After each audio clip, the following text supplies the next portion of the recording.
¿Qué tal? ¿Cómo va? Empezamos con la segunda clase de álgebra lineal del curso de nivelación y hoy tenemos varios temas para ver. Va a ser una clase un poquito densa, disculpen por eso, pero tenemos varios temas. Empezamos con espacios vectoriales. Vamos a ver acá en esta primera clase de espacios vectoriales y cambio de base.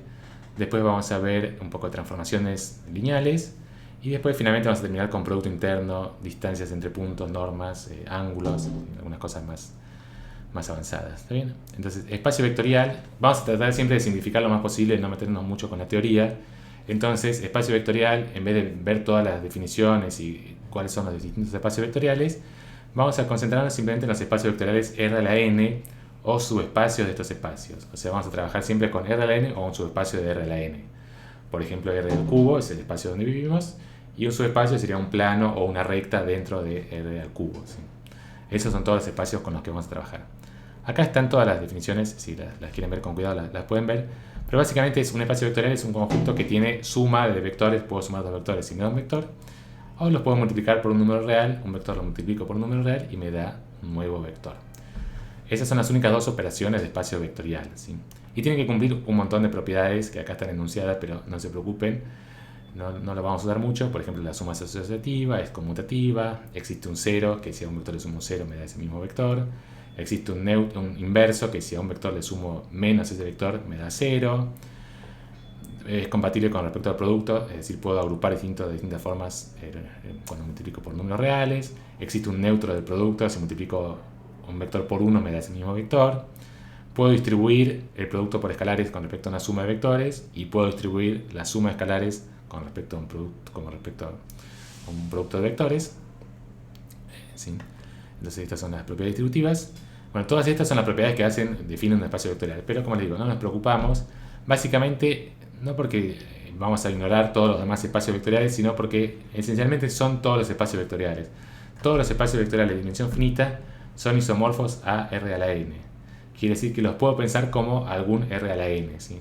Cualquier espacio vectorial, por más que ahora vamos a ver que hay otros ejemplos que parecen distintos a R a la n, a vectores, siempre los puedo llevar a pensar como R a la n, ¿sí? Por ejemplo, el mismo conjunto R a la n, bueno, es un espacio vectorial.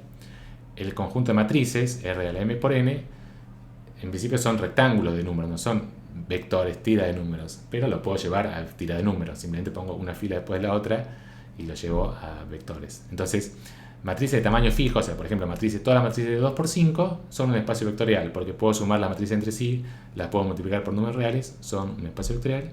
Y la forma fácil de verlo es que lo puedo pensar como tira de números y la operación de suma de matrices corresponde a sumar esas tiras de números. El producto de matrices ahí ya queda afuera de la estructura de espacio vectorial.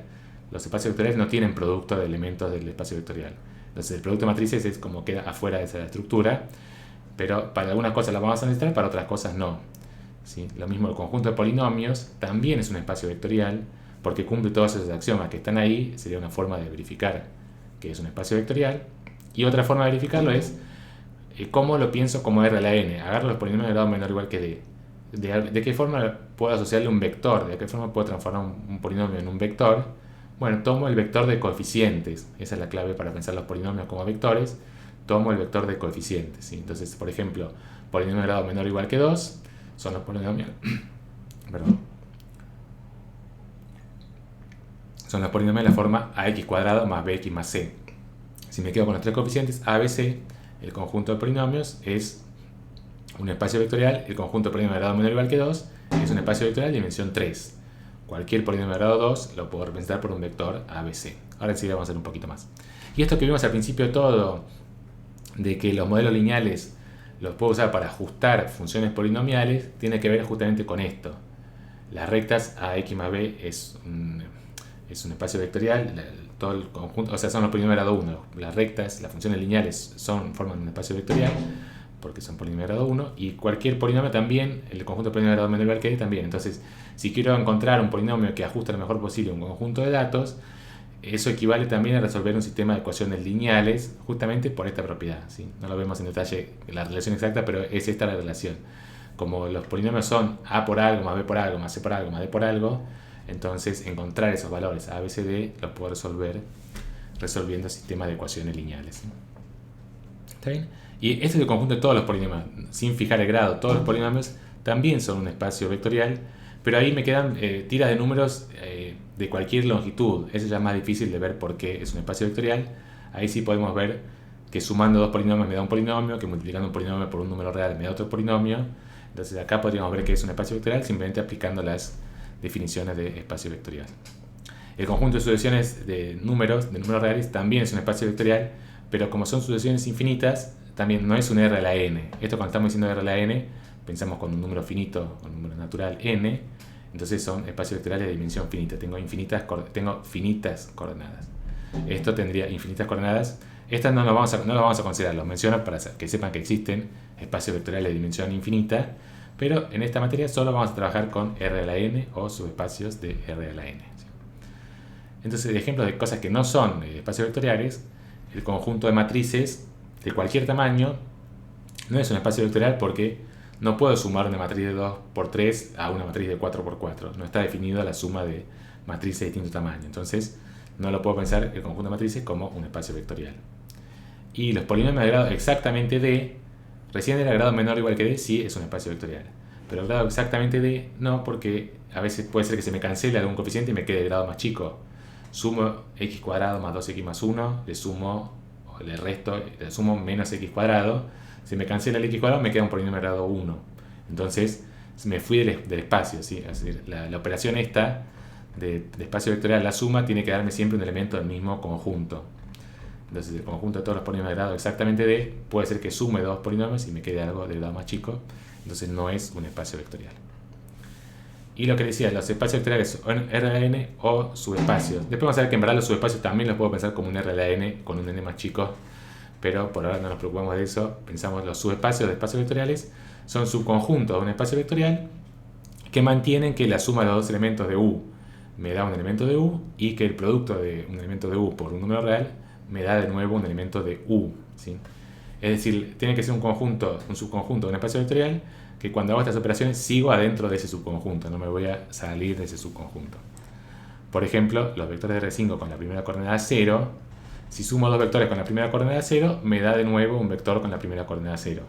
O si lo multiplico por un escalar, me da 0 por cualquier cosa, me da 0. Entonces, si hago las operaciones suma o producto por escalar a vectores de primera coordenada 0, me sigue dando primera coordenada 0, o sea que me da un elemento de ese subespacio vectorial.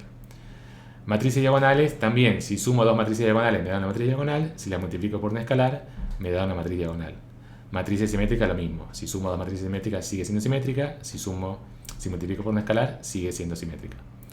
Y matrices de traza igual a 1, esto todavía no lo definimos, creo que viene después de la definición de traza, pero la traza de una matriz es la suma de los elementos de la diagonal.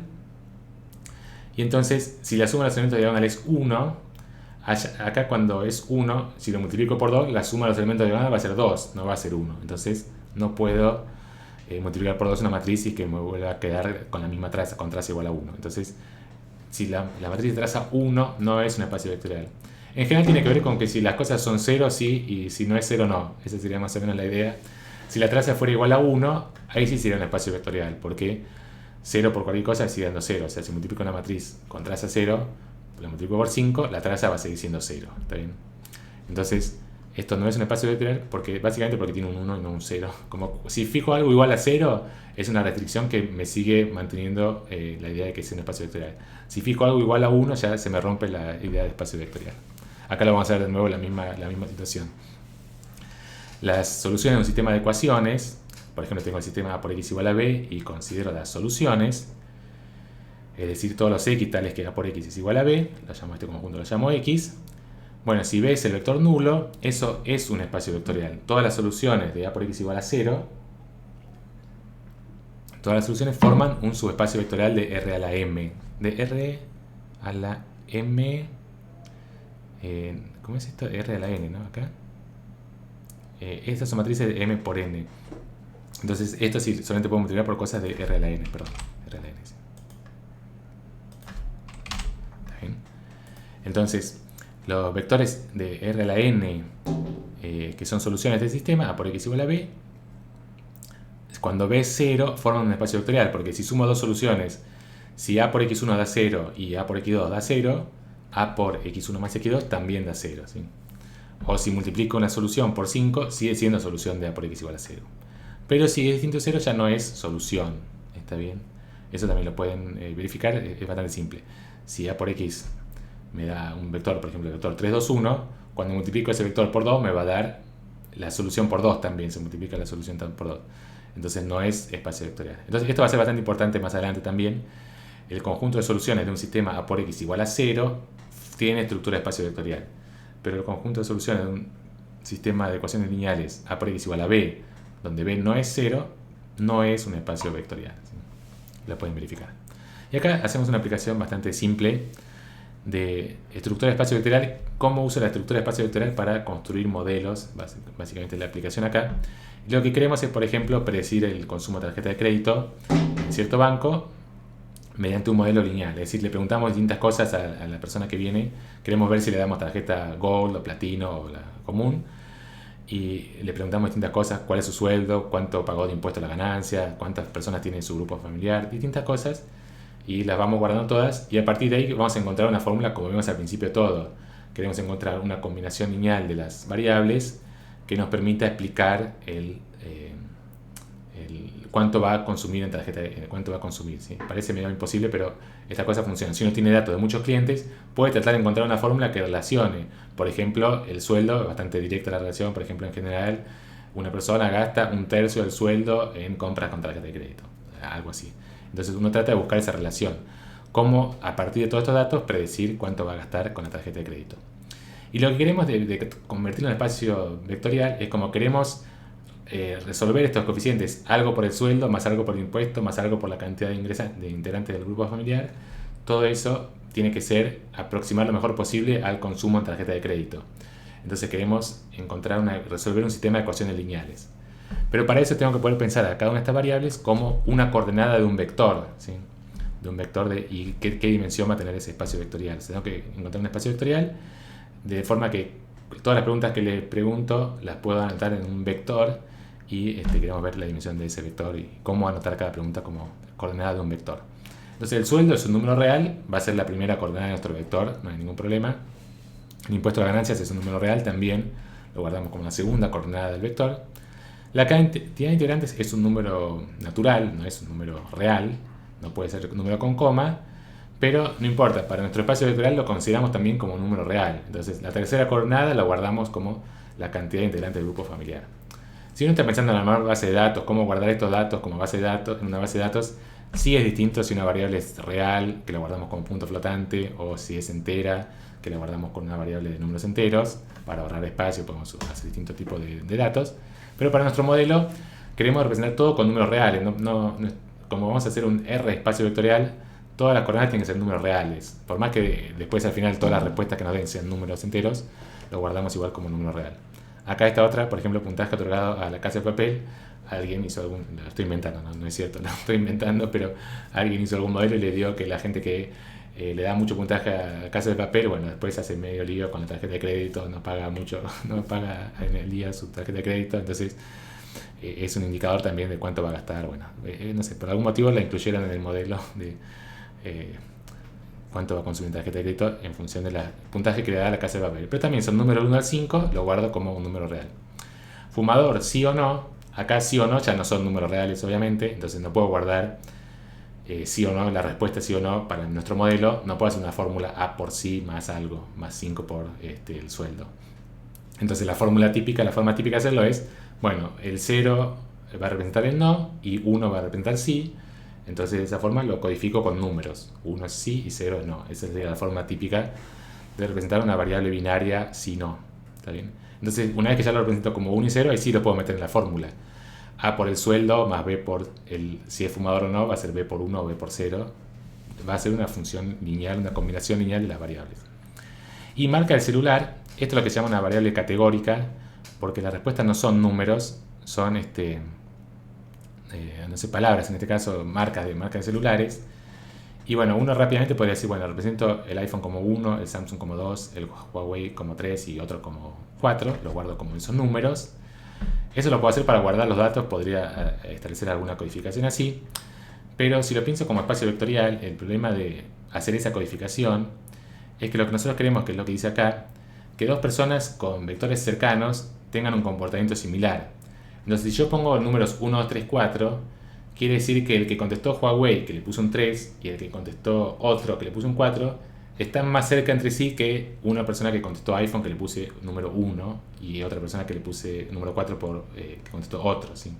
Entonces, si yo le asigno números 1, 2, 3, 4, esos números tendrían que representar de alguna forma la distancia que hay entre estos cuatro celulares, ¿sí? Y eso no se cumple. Estos son 4 palabras, no tienen en principio relación de que otro es más grande que iPhone, ¿sí? No sé si se entiende.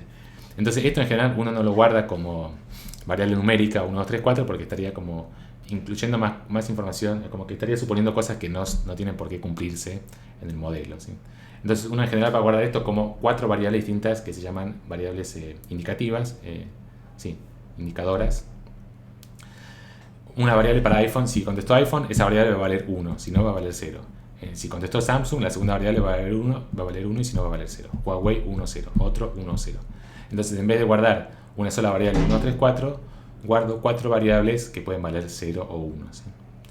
Esto, entonces estamos viendo, la idea es esta. Como quiero construir un modelo lineal, la estructura de espacio vectorial es la que me dice cómo tengo que representar las variables, ¿sí? O sea, esta técnica es una técnica bastante común, representar las variables categóricas por indicadoras. Pero ¿de dónde sale eso? ¿Por qué lo hacemos así? Porque lo queremos representar con vectores y queremos especialmente en este caso que si tienen respuestas parecidas, si tienen vectores parecidos, sean porque dio respuesta parecida. Entonces, por eso no le podemos poner 1, 3, 4 a esto, ¿sí? ¿Está bien? No sé si se entendió mucho, pero bueno, con eso pueden contestar todo esto, qué vector le darían a esto. Ahí la conclusión de qué espacio tenemos que considerar. Tenemos una variable acá, 2, 3, 4, 5, y para esto necesitamos 4 variables, ¿sí? Entonces nuestro espacio vectorial acá va a ser R a la 9, 5 más 4, 9.